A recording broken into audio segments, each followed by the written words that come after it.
Alright, so this is Matthew Delayer, and this is my 2020 Crimes Project. Now, I did mine in Zodiac Killer, which is kind of interesting because he was never caught, and the case became cold somehow. And we'll get into that. Somehow the case went cold. Um, so basically, what he did is he killed around 34 people acclaimedly.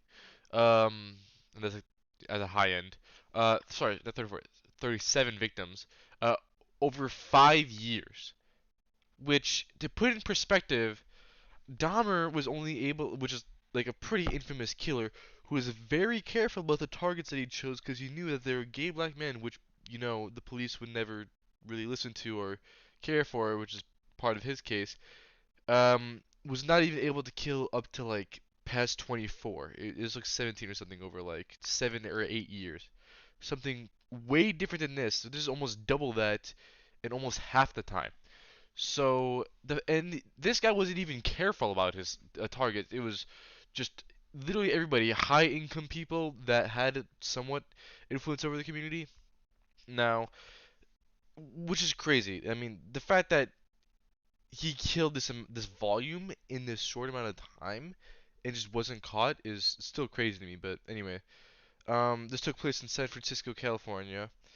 Um, Obviously he violated murder laws. You can't just kill people. It's not something you can do. Right here I have the victims, and these are just like the confirmed victims. He claimed up to 37. Now, of course, serial killers are very somewhat careful on who they choose. Um, but surprisingly, these people are just like normal people that had other connections. They're not isolated. There's people who went looking for them and they just kind of went missing, and the cops have never found them or never gave enough effort, which is crazy. There was no trial because he was never caught. There's been suspects, which but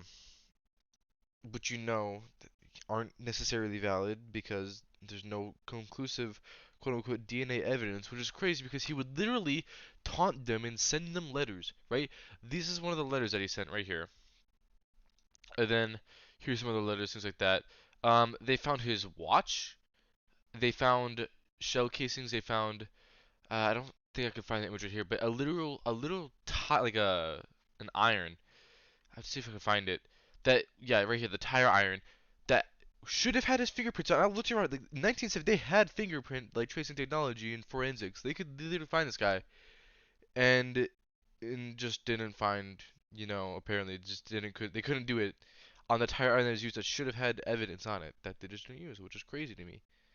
Um, Same thing here with handwriting and all that great stuff. It's just so subpar the amount of like commitment that the cops had to this case, especially considering that these are the people who are supposed to protect you, and that this guy was able to kill this amount of volume in this short amount of time, and nothing could quote unquote could be done about it, right? Which means one of two things: either the police are lying to you about their capabilities and how much they're actually able to solve crime, or two, they just don't care and are just subpar cops who aren't actually able to protect you. So, yeah.